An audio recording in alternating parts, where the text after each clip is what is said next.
Change begins from within. As easy as it is to look outside of ourselves and want the world to change, the truth is, it never will if we remain the same. This podcast was created for changemakers like you who want more love and connection in your community. Today, you are going to hear stories that will inspire you and also challenge you to be the change. We are going to go deep, my friend. So take a deep breath and settle in. My name is Emilia Tamburini. Welcome to the Circle of Change. Hello, thank you for joining me today. I have some exciting news to share with you. Mark your calendar for December 2nd. My team and I are creating a masterclass that you are not going to want to miss, especially if you plan on doing any visiting with the family over the holidays. This masterclass is all about communication. We recognize that holidays can create a lot of stress, and a lot of that stress is due to the conversations that you might be faced with or having, which you can maybe normally avoid. There's also the added layer of people making various decisions around vaccinations and travel plans, and I've heard that this is creating a lot of divisiveness. We wanted to equip you with ways to be that will help foster connection and love and joy.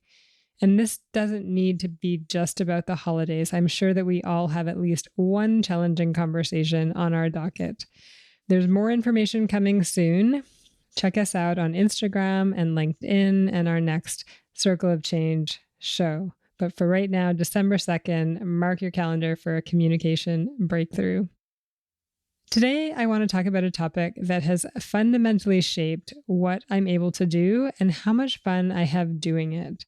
The topic today is support circles.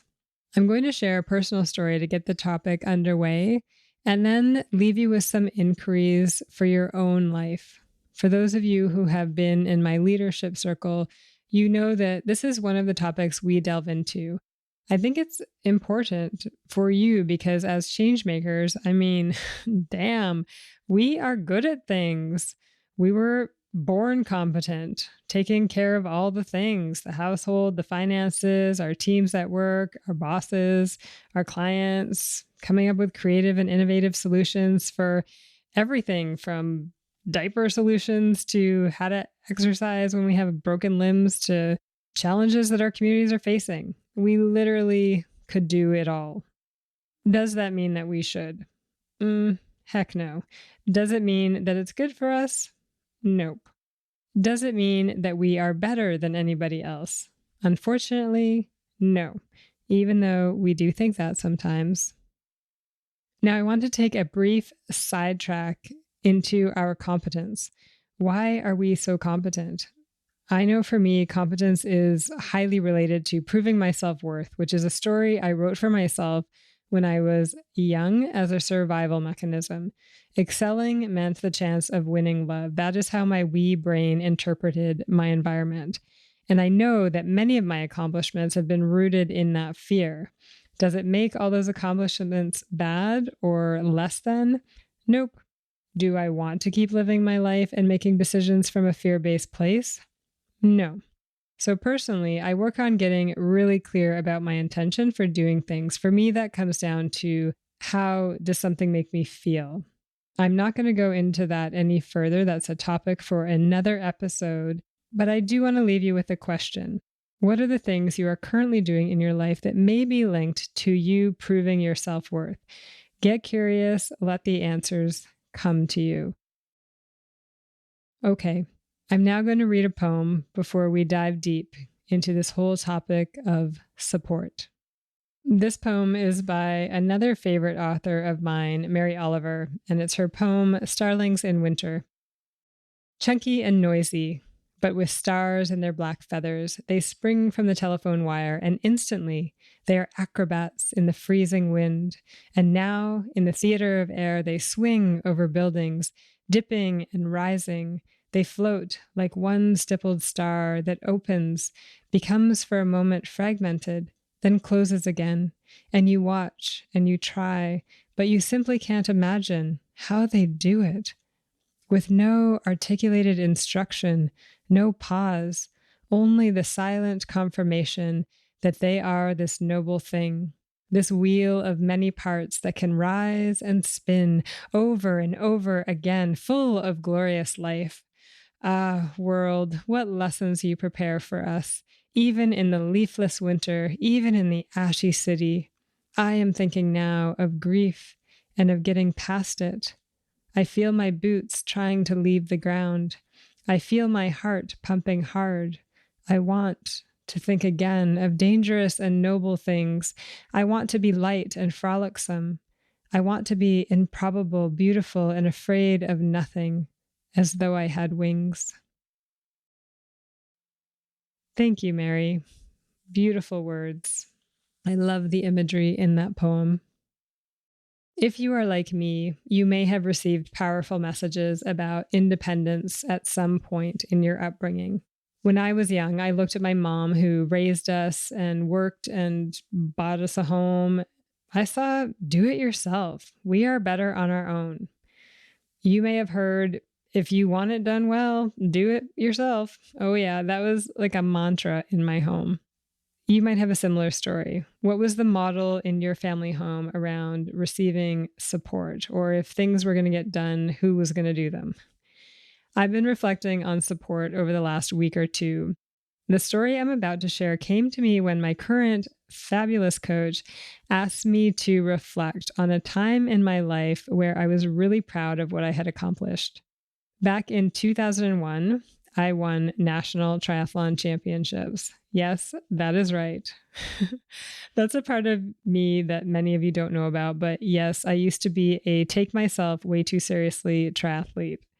My family has some hilarious stories of driving me to races and how amped up I was. Literally, they would come cheer me on and I would bike or run right by them without barely an acknowledgement. Somehow I thought that smiling or waving would impact my ability to go fast. Oh my goodness, I cringe when I think about it now. As I started to reflect on this, the buildup, especially to national championships, I found myself talking on and on about all the supports that I had around me. So, for example, I had hired a coach who was also a close personal friend. He developed this tailored training program for me that not only took into consideration the immediate goal of national championships, but also my next endeavor a few months later, an Ironman. The plan he created for me weaved into the training groups that I was already part of, but also included additional training. I also had a really good friend, my best friend at the time, who soon after became my partner. And he was with me all the way doing long runs and long rides. Also, providing those spaces to have fun together. We had a lot of fun. We also had so many good chats and social time during all of the training. It was really life on the court.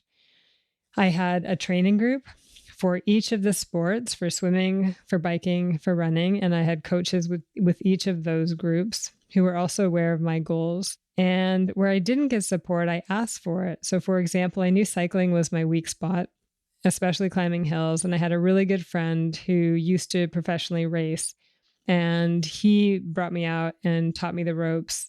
I really think getting targeted support on my weakness made all the difference the day of. All of this culminated in a win. And a few months later, another win and also a record, which I still hold today, 21 years later. That it just blows me away. The point here, though, is that all of this felt so good because I knew that I didn't get there on my own. When I crossed the finish line, it was a community crossing the finish line with me. And that made the experience so much more meaningful. Think for a moment about a time in your life when you achieved something amazing that you're proud of today. What was happening? How did you show up? Who was around you? I don't know what happened after that moment for me. I have some more work to do to identify the point when it feels like it all changed. But at some point, support started to feel selfish. I felt selfish. And maybe I received a message that asking for so much help wasn't cool. I don't know, but I do know that my relationship with asking for support really changed. And I decided to do life mostly on my own after that. Here are a few examples. For a long time after that, I was really struggling in my relationship with my partner, but I didn't talk about it with anybody. I didn't bother to ask for help. Even though I was struggling with work dreams and goals, I found myself resigned to the situation and I followed the societal norm of just pushing harder and then complaining after hours. I stopped training with groups and coaches and never really found my rhythm again in sport and exercise. It was almost 2 decades later that things came around for me. That was when I got cancer. I had just started my business. I was living on my own. I didn't even have healthcare benefits to support me. And even though I continued to tell my mother, who lived on the other side of the country and constantly brought up the fact that I was alone, I'm fine, mom. I have lots of friends who are helping me. And I did. And I still felt isolated and alone. But, I didn't want to admit that to my mom. Partway through that journey, when I began to get weaker, I worried that I wasn't going to survive if I didn't ask for more help. So I started to ask friends to take me into their homes during my most vulnerable moments in my chemotherapy cycle. I joined a cancer support circle. I let myself cry on the shoulders of friends who beautifully held me tight, letting go of this "I got this" shield that I had around me. And I got through. Now, because I was also starting my business at the same time throughout this journey, and I had such little brain capacity and energy, it was easier for me to ask for help and bring people on board sooner than many entrepreneurs tend to do. For me, mentally at least, cancer gave me a good excuse to stop listening to the voice in my head that said, you must do it all on your own or else you are worthless, weak, a failure, on and on. That model continues today in my business, and it's fun. I mean, I love co-creating with people. I also love being surrounded by people who are aware of my mission and supporting me to achieve it. That is such a sweet feeling. It really feels to me self-loving, not selfish, self-loving. So I'm curious, what is your relationship with support? Do you have a story attached to receiving support, to letting yourself be seen as needing help? What is that for you? So, to help us get laser focused and identify what are the types of supports we might need in our lives, I'm going to share some wisdom that I received from one of my mentors and coaches, Sandra Yancey. She is the CEO of the E-Women Network. If you want to be surrounded by a community of women who are lifting others as they climb, this is the community for you. Sandra and her team pour their hearts into those of us that she serves. And we can really feel it in the way her offerings are structured and so tailored to our needs, as well as in the values that uphold her business. In that first year, when I was starting my business, I joined eWomen. I was bald at the time, and I remember showing up to my first networking event and hearing these words, "You are only as strong as those around you." I realized that I had some work to do to build up my supports. In later trainings, Sandra talked about her dream team, the dream team. And I'm going to share this list with you so that you can do an inventory of your own life. So her dream team comprised of the following people.